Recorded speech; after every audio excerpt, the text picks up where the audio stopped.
beautiful, crispy drone footage. It's something we all want in our videos, but what if you're not 107 certified to fly for profit? Or what if you're in a no-fly zone? Or what if you just straight up don't have a drone? Well, today I'm going to show you how I used the Insta360 ONE RS 1-inch 360 edition to fake a few drone shots just like the ones you saw in the beginning of this video. Not only can this technique save you the setup time of launching your drone, it can keep you from flying too close to objects you just might hit. Take it from experience, it happens. And it can help you create shots that simply are not possible with most GPS drones, like a barrel roll style shot. What's the deal, everybody? Welcome back to the studio. I'm Jeremy Deal, and let's get straight into the information. Before we start, let me say that Insta360 did send me out this camera to test in the real estate world. You've seen some of my last tutorials, you know they do not have any say-so over the video itself, and all the ideas and workflows are strictly my own. I just want to give you that information straight off the top. Now, there are only 3 pieces of equipment I'm going to use to get these shots. Number 1 is the camera itself. Number 2, my cell phone linked up with the Insta360 app. And number 3, the 3-meter extension pole made by Insta360. I know, you're American, 9 foot. Okay, they called it the 3-meter, let's go. One thing to keep in mind when using this camera on any extension pole is it's much heavier than other 360 cameras I've used at its size. On one hand, this is great because the camera itself has these big, beautiful glass lenses and a 1-inch sensor to give you the best image possible from shooting on something so small. On the other hand, it makes the camera much more top heavy when extended all the way out to the fullest. So just keep that in mind when you start moving around, because all the movements will have a little bit of sway in them, and those movements themselves can be exacerbated, so take care to move as slow and steadily as possible. You've heard me talk about the ninja walk. This is a great time to implement it. I'll be going over all video clips for this tutorial, but all these same techniques can be used to create photos with the camera as well, just something to keep in mind while watching. As with the last video tutorial I gave you, I let this camera's auto settings do most of the heavy lifting for me. If I am using this technique on interior shots, I will switch into manual mode occasionally, but generally speaking, I find the camera does really well with the auto settings, especially for exterior shots. Over here is a screenshot of my personal settings from when I do these video clips, so feel free to pause the video here and take notes if needed. But if not, let's go ahead, jump out into the field so I can show you exactly how I operate my on-site workflow. All right, what's the deal, everybody? Here we are on location, just as I promised, and this is going to be fairly easy on location tutorial. You can see the house behind me. I've got 2 shots. I'm going to do one from over here and one from over here somewhere through the trees with the Insta360. Once again, as I mentioned, with the pole, just keep in mind this whole time that it is a little top heavy, and we're going to go ahead and rock and roll with it. All right. So we have the Insta360 connected in video mode. We're gonna get right back here into these trees, just like this, because I think that'll be a cool shot. Through the trees. Just like that. All right, so now we're gonna put this guy up into the trees like this.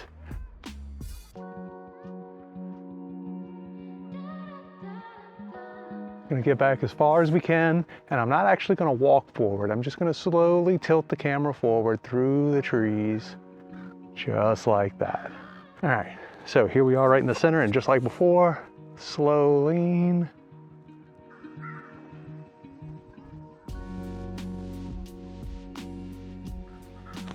Now the last shot I'm gonna do is once again a walk forward.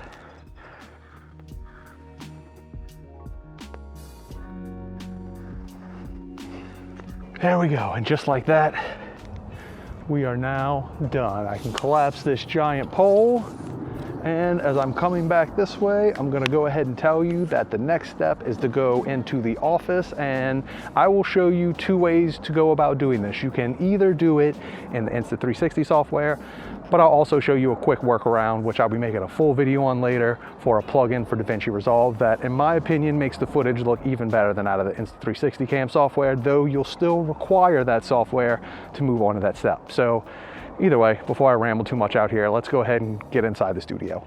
All right, here we are back in the office, and I know I told you I was going to show you 2 ways to do this, but one of my ways was actually this old plugin that, even though it wasn't being updated anymore, it still worked really well. Well, DaVinci Resolve just had a newer update, and with this newest update, it doesn't actually work very well. So we're going to go straight into screen capture, and we're going to go into the Insta360 app, which you've seen me pull up before.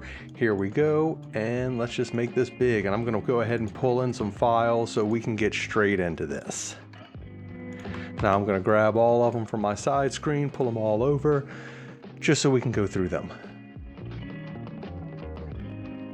And here we are. These are all of our shots. This includes both the photos I took on site and the video I took on site. As you can see, there's a photo right here in front of me, and I believe it's probably about to do its pure shot thing over here and instantly turn on all the colors.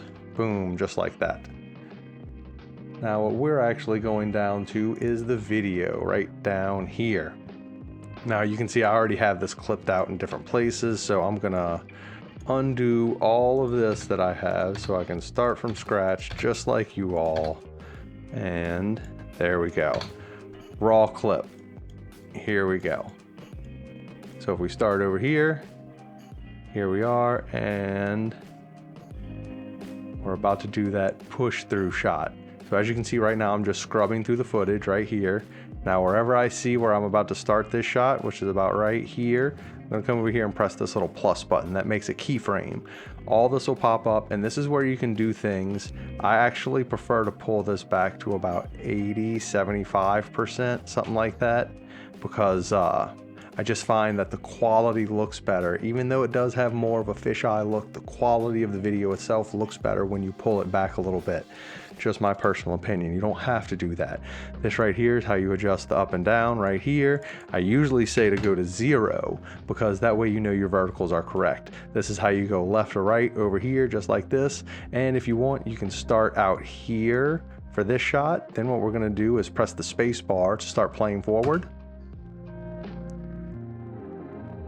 There we go. We're gonna go to where I'm out, like right there, and we're gonna add another one. Now the only thing we're gonna do with this one is turn it in towards the house a little bit, just like that. So that way whenever you play through these, I actually want to move this forward a little because I didn't notice that little jerk. There we go.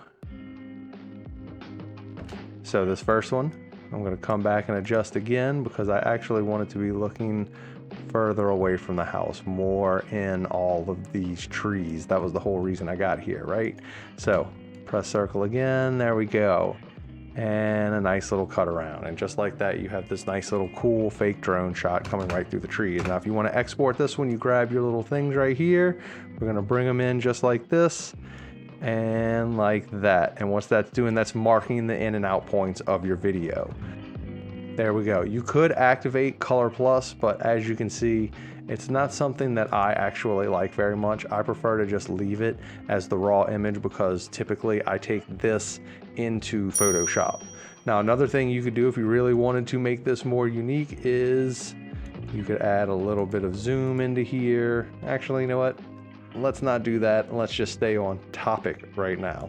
Go to our export button right here, and these are my settings for export. I like to export in ProRes 4K. I have it set up as a ProRes, and we'll just call this clip for the sake of this. Now, you can export 360 video, and this will export the entire 360 video once again. Now, if you're gonna do this and you want to export the 360 video itself, I recommend taking this bitrate and cranking it all the way up if you're gonna leave it on H.264. You can once again do ProRes here and that option goes away, but if you're not going to ProRes and you're going to H.264, whether in that 360 mode or back in the reframe mode, because I can come over here and I can go to 264 and I can change that bitrate all the way up just like before. But look at the file difference size. For a bitrate all the way up H.264, we're talking 136 megs. Now, as soon as we change that to ProRes, 405 megs. So it's a very big difference. Now you just simply press that export button. It'll pop up over here, give you a nice little timeline as to when it's done, but we can keep working while that's doing its thing. So let's go right back to this clip that we were just working on. While that's exporting, we're gonna open up our timeline again, and we're just gonna go forward that noise means it's done. Here we go, let's go forward. Look, I actually think I like this one that's creeping in the side a little bit more. So, put a keyframe here. We can go ahead and delete these last two because we don't need them. We're gonna pull this timeline right in over here, and then we're gonna scrub forward to where we like, which is like right there, because once again, these clips are just for real estate purposes. They're very short, so you don't need them to be very large.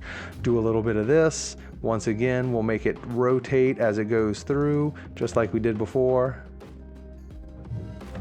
Actually, we're not gonna make it rotate.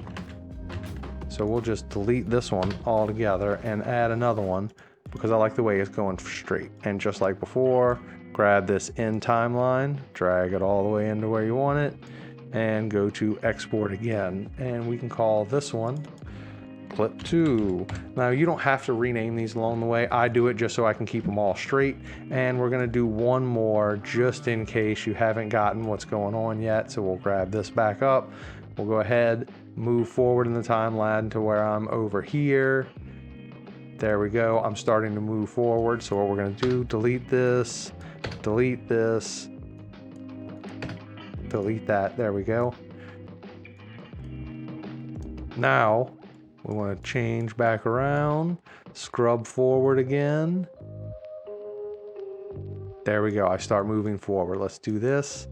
Add this keyframe. Once again, we're going to put this to 0 so we know our horizontal and vertical lines are correct. And we're going to pull this out to 75. There we go. Now we've got a nice seat. Once again, like I said, you can still tell there's a little bit of distortion from the bow, but I don't mind it so much here. You can crank this in if you really want, but the tighter you crank it, the lower the quality will become, which is why I like 60, 75, 80, somewhere like that, because it really makes the quality look nice and sharp. So here we go. We're going to grab our timeline, bring it in just like before. Bring this forward to where we want to be. We don't need it to be long. Let's go right there. I'm going to add one more, and what we're actually going to do with this one is just zoom in the process. Just like this. There we go. Now when we watch through it, it looks like we're moving real fast. Pull this in, and there we go. Export, just like before. We'll call this one clip 3. Here we go. And just like that, they're all exported. They're all right here on my timeline. We can pull one up and watch it if you'd like. There's the one we just did. Now, once again, this is ProRes 422, so it hasn't really been edited. I would pull this clip into DaVinci Resolve. And if you have any questions about, DaVinci Resolve, I've got a lot of tutorials on that. You can check those out on my channel. As always, keep rocking and rolling. Enjoy what you're doing. Make smart business decisions. Like and subscribe to my channel if you like this video. You can check out the last video I did with the Insta360 doing walkthrough tours right over here. And you can check out the video that I'm doing right now about the Insta360 Sphere right over here, as long as it's released. I will catch you next time.